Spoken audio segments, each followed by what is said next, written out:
Ladies and gentlemen, boys and girls, children of all ages, welcome back to another episode of Always Almost There, Day After Show Live. We are here today to talk about last night's show in Montana. Here's my good friend Neil. Hi, Neil. How are you? I'm doing great. Excited to talk about Montana. I've got my very fashionable wired headphones on today. They're all the rage. I heard that all the cool kids are wearing them. Yeah, it's true. If you play percussion in indie groove bands, you definitely wear them.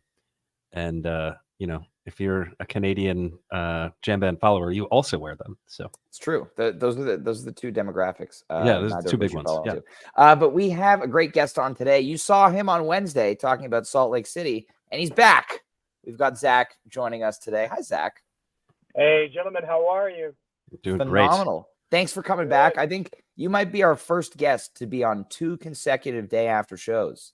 I'm honored, actually. So. Yeah, absolutely. Thanks for having me again. Yeah, of course. Thanks for coming back. Filling in last minute on Wednesday when we needed someone, and excited to have you on again today. Now that you were at the show last night, we saw each other again, but you knew you were going to be on the pod today, so you could think in that headspace a little more. But let's start with you on your pre-show vibes. Getting to the venue, getting your spot. How are you feeling?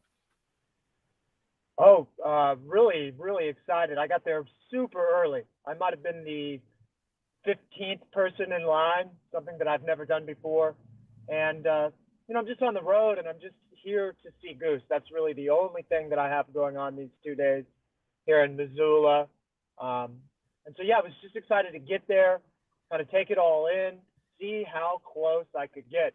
And so, the VIP boys and girls they get all the love. So I slid in after them, and beautiful venue, really high vibes, great crew there at the Kettle House Amphitheater. And so, expectations were high tonight or last night. Yeah.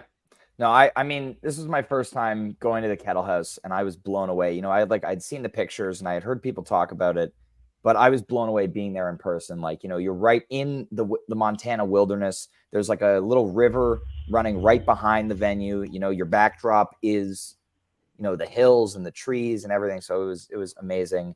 The moonrise during the show last night was spectacular, like perfect angle, over the hills, and, being able to see the band and the moon. As Rick said in Utah, moon is tight. I feel like I've posted that or said that like 4 times today already. But yeah, it was amazing. Our seats were, we were, Trevor side. But I feel like there's not a bad seat in this place. Like, it's super intimate, and amazing sight lines everywhere. I don't know if you felt the same way, Zach. I'm sorry, I cut out a little bit. Oh, I don't know if you felt the same way about, I said, I don't think there's a bad seat in the Kettle House. Seemed like sight lines were amazing. No, I took the tour. I went 360. There is not a bad seat in the house. You can find some different, sight lines that aren't as good, but no, by and large, it sounds great everywhere. And the venue is amazing, truly amazing. Mm-hmm. There we go. So a couple questions about this venue, because I have yet to go there. I went to Montana the first time Goose played there because I was like, I'm not going to miss a Goose show in Montana. So I was at Pine Creek, and then I said, I will never, ever miss a Goose show in Montana ever again after that. And of course, I've missed the last 3. So last 3, you haven't been back to Montana. Right, exactly. There's been 3 since. Have there not since 2021? Or I guess if you're not including last night. Yeah, well, last night as well. Okay. So I haven't been back. My brother and I always said we would go to the Kettle House too when they played there, before we knew that Goose was actually going to have a date there, because the venue is just absolutely killer, and just loved the area. My brother lived there for a bunch of years. My best friend growing up lived in Missoula for a bunch of years. So went out to visit a bunch of times out there and just absolutely loved the place. So, but questions about the venue, because watching on the stream last night, I could see like crystal clear people's faces, just like I did when I was watching the stream from Dylan. So similar vibes to Dylan, or, I mean, I imagine it's a little bit larger than that, but yeah. I honestly, people were saying, it's similar to Dylan. I haven't been to Dylan Amphitheater, Zach. I don't know if you have. there. Okay. No, I was not. That was a show that I missed, unfortunately. But yeah, it just felt like, vibes were amazing. As I said, super intimate. And yeah, you can see people's faces on the stream because we're all just, so close up. You're all right there. Yeah. Yeah. It just feels like everybody's on top of the band, which, I feel like is the theme with all newer venues. Like somehow they do some magic and put you right about 10 feet away from everybody, regardless of where you're standing in the venue. It's pretty cool stuff. Yeah, there we go. The only knock on these new venues is the angles, right? And so everything's got kind of a steep angle except the pit. And so I think they do, in fact, put everybody that much closer, and it's not as run out. It's a much steeper approach angle, and does make it feel very tight and intimate. But I think state-of-the-art technology there makes all the difference in the world. And so it's crispy in there. Awesome. Well, let's dive into the show here. First couple of songs start off the first set. Atlas Dogs into One In, One Out. Nice little jammed Atlas Dogs here. This feels to me like, it's like we're mid-tour. They're so confident in their playing. And it's like, firmly type 1 jam here, but like really, really strong playing from all of them. Especially, I think Cotter is the highlight of this jam for me, just the way that he's playing. And then One In, One Out. Amazing version, obviously the best of the 3 that we've seen so far. Great funk jam happening here, and actually there's some great guitar jeb action happening in this jam. You can hear it on re-listen. It's there on the board. So yeah, really enjoyed this one, and excited to see it stretching its legs a little. Zach, what did you think of these first 2 songs? Atlas Dogs opener always sets the stage for me, and I think you're right about Cotter. It's a great drum jam song, really driving drums the whole way through, and just feeds a lot of energy and kind of a dark start. And like you said, a little typical, but they kind of played through the song structure, and then they broke into sort of like a dark guitar-led part, and I really liked it. Yeah, amazing. I love these 2 as an opener. You get actually some jamming to start the show in 2 places. The second longest jam of the night is One In, One Out, by the way. So you're keeping track at home. That was one of the more extended bits of improv that you got in the night. Granted, it didn't really stray very far from the song, but it was good. I was like vibing out to that at work today. I listened to it twice because I was just like, this is really good stuff for like just sitting at your computer and just getting stuff done. And jammed out Atlas Dogs. Come on. It's like, it's great. It's great. It's great that like you're getting openers with jams. I don't know. Like this is just exciting stuff. It's different for the second show in a row. It feels like a little bit different starting off the show. And I'm excited about things that just look and feel different when tours kind of stretch out and get more monotonous. Like you get like different stuff. If you're following along every show, this is the kind of stuff you want. 100%. 100%. And then, for the first time, and unfortunately not the last, I felt that the One In, One Out, like, they come out of that funk section. I'm like, all right, where are we going to go next? And then they go into Cali. And so I kind of was hoping we would get a little bit more jamming. It didn't feel like they were totally done with that. But, Cali flow down, nice little midpoint first set action. But Zach, what were your thoughts on these 2 here?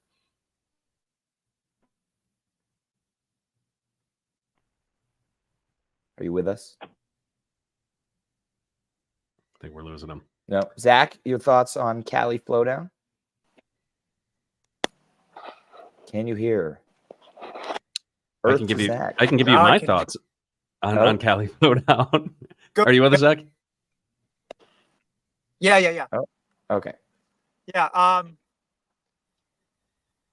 California Magic was, I don't know. I think it was kind of a slow down section. I was ready to kind of rage a little bit, and it kind of slowed down. Kind of a fun barroom song. Peter gets a chance to play multiple keys. And so I enjoyed that. I'm going to be honest with you guys. I'm not a big flow down guy. I'm sure people are going to hate to hear that. Oh, you're right at home here. Oh, really? Oh, yeah.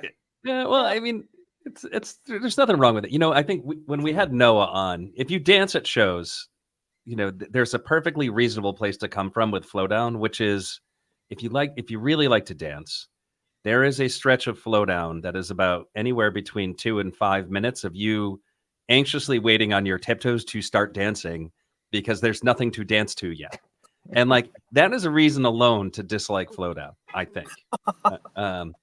I don't know. That's where I stand, because you're like kind of nervously like, all right, like I'm ready, and like I don't want to just keep bouncing up and down, but that's the only thing I can do to this beat right now. Yeah. And that is why I don't like Flowdown at shows. There you go. That's where I'm coming from. Yeah. All right. Well, let's continue on in the first set here. Elizabeth, Interlude 2, Jive 1, Jive lead. Love seeing the, I keep saying it every time they do it, but love that the interludes are getting lots of plays. Zach, what are your thoughts on this segment here to close out the first set? They really went all in right then. Yeah, Elizabeth was high energy, and it seemed like that was really when the meat of the show started. I'm sure they warm up and they get all vibed up before the show, but it seemed like it took them a while to really mesh as a band. And this is when I thought everybody really started to come together, and maybe the crowd was really feeding back at this point. But it went all in from there, kind of funky, chunky, really fun. And I don't know the backstory with the interludes or where they have been coming from, but they almost seem like their own little songs. I'm not sure. They are, yeah. So they are intro jams that the band only had ever had on the Moon Cabin album. And so Interlude 1 is Indian River, Interlude 2 is Jive 1, and Interlude 3 is Jive 2. And they were never played live until the Cap this past spring when they did, all of Moon Cabin, and then Interlude 2 has popped up now 3 times in September.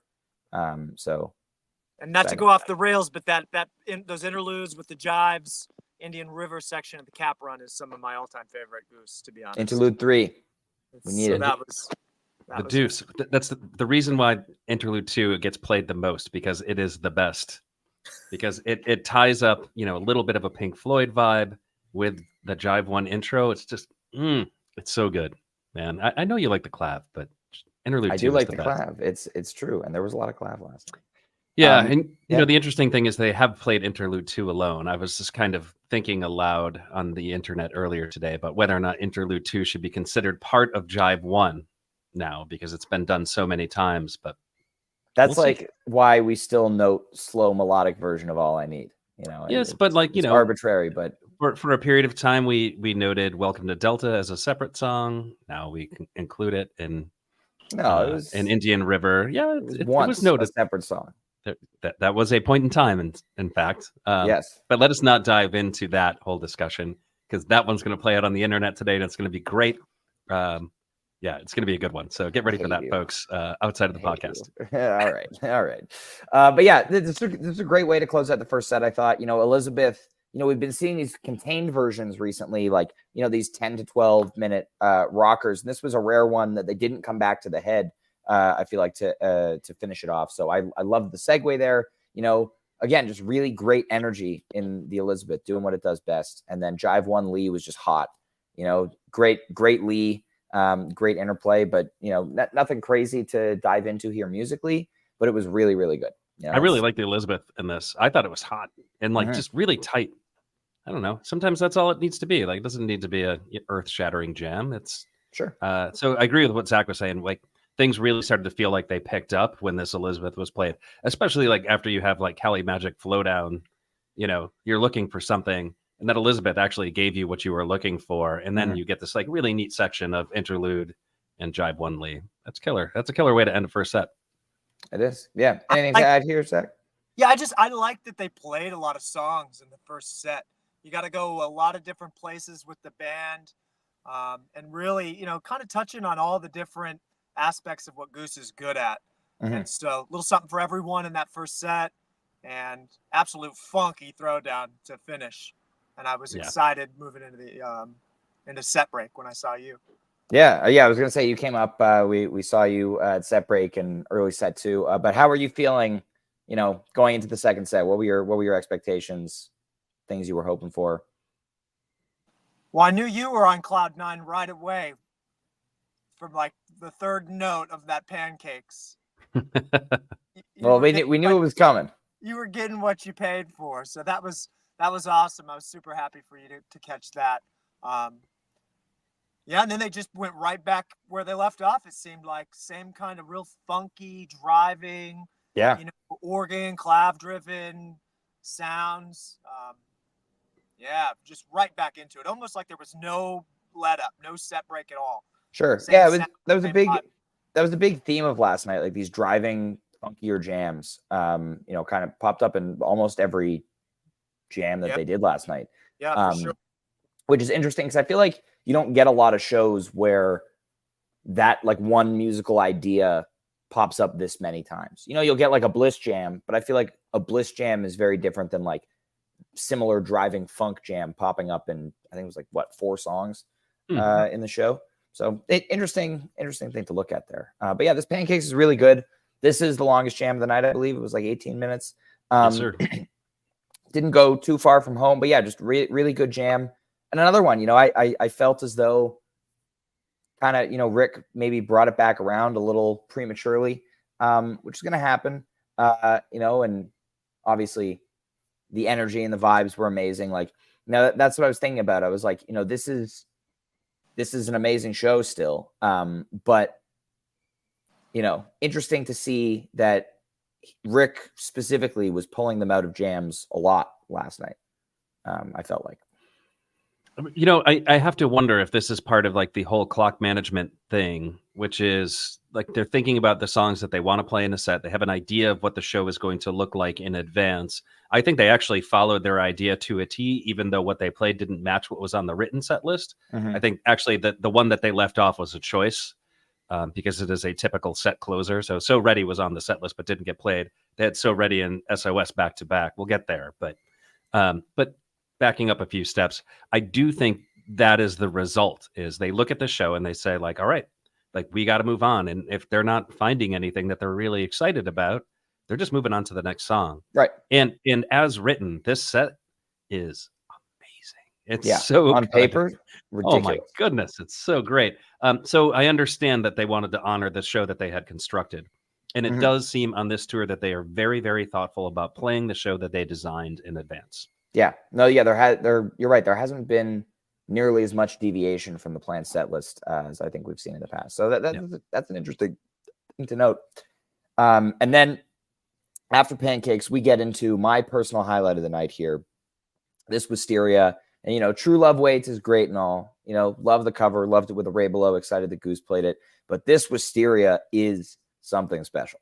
This is that 2-guitar dark jamming that, we've been talking about. We've been missing a little bit on this tour.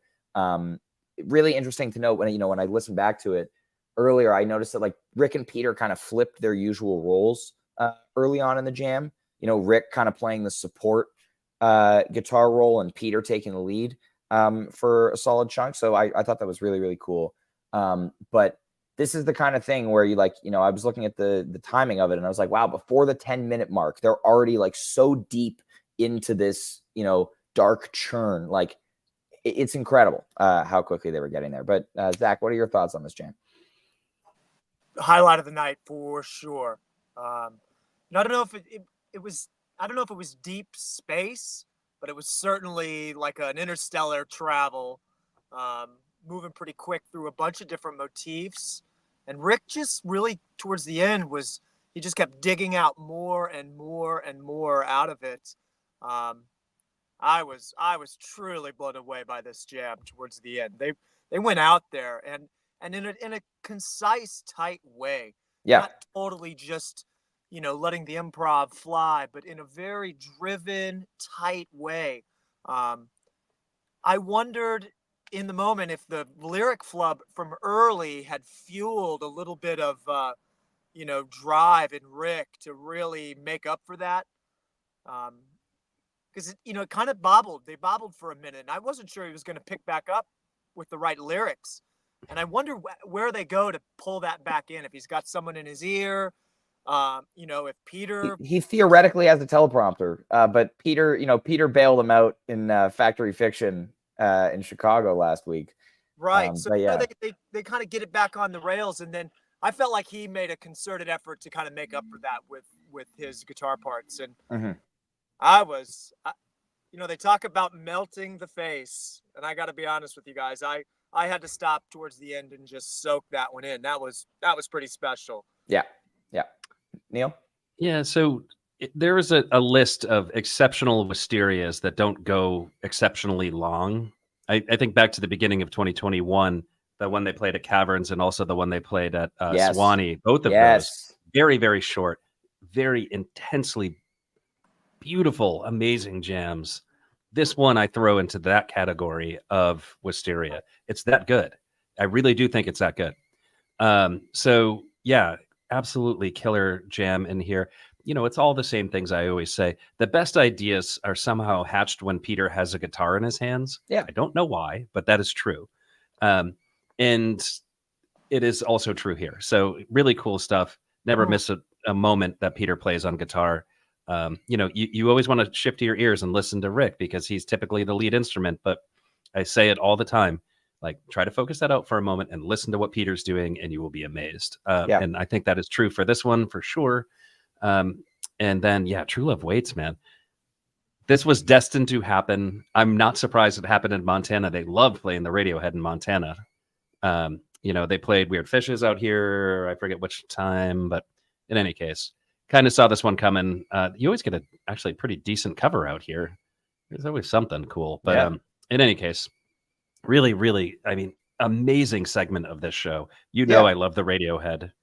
You do. And when they play the Radiohead, I get excited. I just still, I know I'm harping on it a lot today, but this was to me like, they had just pivoted into like a major key space, and I was ready for, like them to go into a new vein of jamming. And one of the things, friend of the pod, Adam, who's in chat today, was talking about earlier, like one of the things that, and he articulated this really well, like one of the things that has been kind of missing is like that second part of the jam.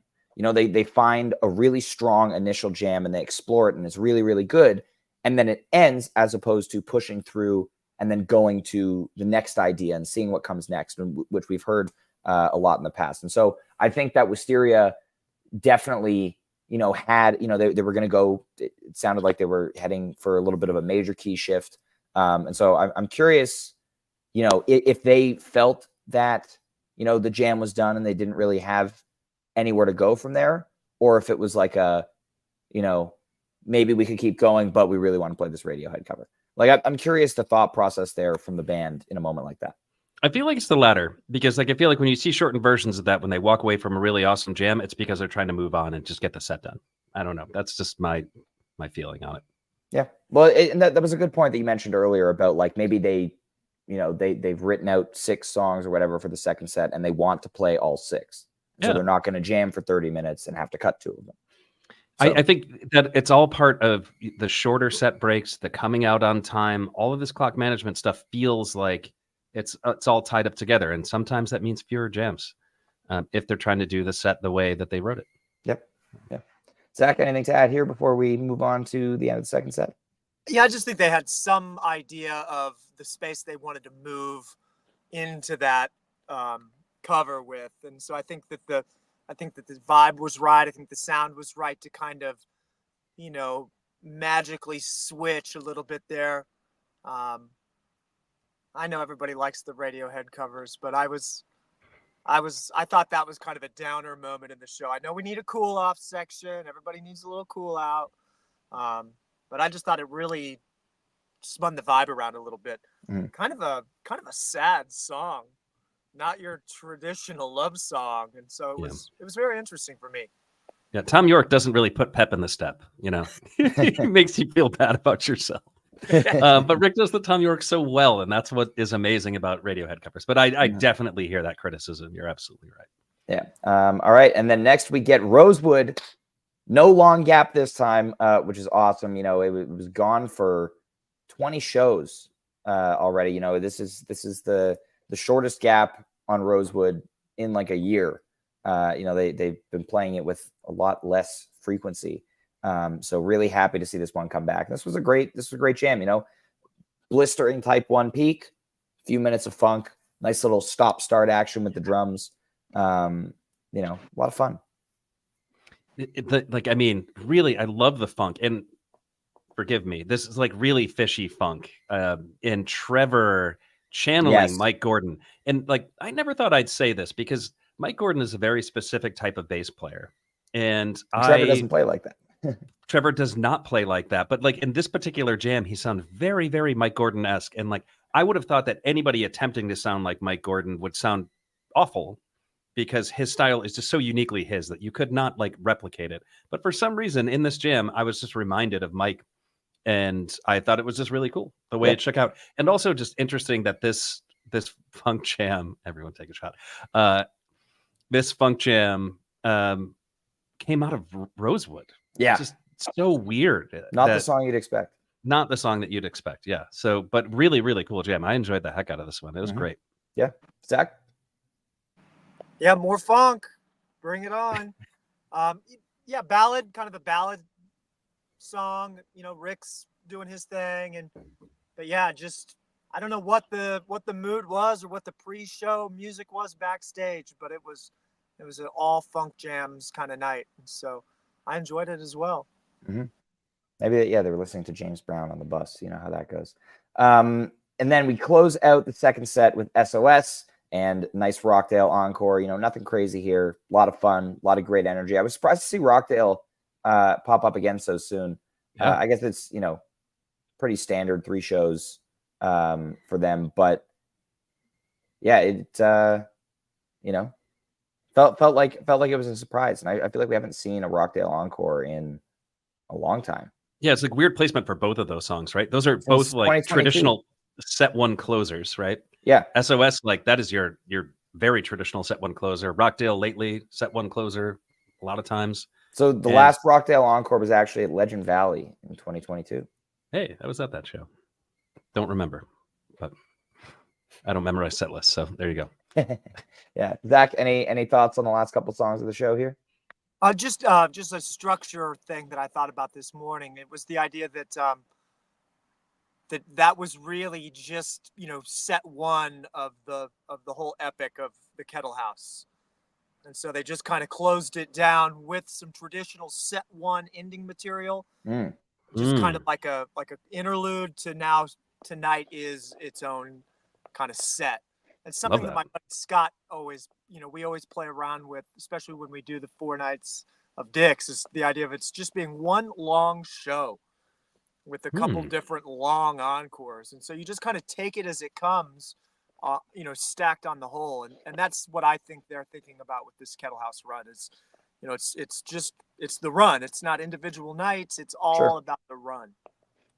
That's a good way of looking at it. That actually is an incredibly optimistic view of looking at tonight, because like if you're really in need of jams, Ryan's really in need of a big jam right now. Like he needs a huge jam. Like you need to you need to put that out into the universe. You need to manifest it, maybe in a tweet, Ryan. But works for you. if that follows that arc, as you said, Zach, then tonight is just big jams, huge first set jams, huge second set jams. Let's go. I think so. Yeah, I mean, hey. They do like to jam out here. They have played some historically excellent jams. You know, some amazing All I Needs, 2 old timers in Montana. So yeah, true.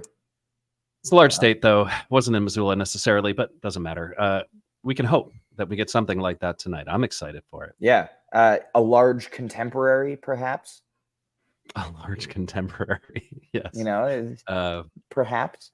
Like, it took me a second to pick up on the joke there, but yeah, I think there's going to be a enormous big modern tonight. So get ready for that. Large modern. 47 minutes. We're going to eclipse the original 36-minute debut Let's tonight. Do it. I'm in. With like a 47-minute version. I'm down. I'm in. Well, yeah, we're ready for tonight. It's going to be awesome. What was that, Zach? Sorry. Any other prognostications about potential songs here? Things. Hot Love opener. Oh my God. Yeah. It's like market. It's a Hot Love opener tonight. This is a Hot Love opener night for sure. Oh my goodness, is it a Hot Love night? Yeah. Yeah, you know, Hot Love, Humble, like there's a lot on the list, man. It's Saturday night. It's like almost the guarantee Friday. Or Friday night rather. Today's Friday. It's the weekend. You're at work right now. I am at work right now. I've just been pummeled by a 5-day work week while you've been on tour. So excuse me if I don't have the day right. All right. Man. Well, yeah, ready to go in a few hours. Excited for tonight. It's going to be awesome. People, okay, let's not. All right. Well, Everybody, thank you for tuning into today's episode. Zach, thank you for joining us again. It's been a pleasure chatting Goose with you, and I'll see you at the show. Thanks, Ryan. Absolutely. I'll see you in a couple hours. Yeah, awesome. Thank you, everybody, for listening. We'll be back tomorrow from the road to Seattle to recap tonight's show in Montana. It's going to be fun. We will see you there. Everybody, enjoy the rest of your night and have a good start to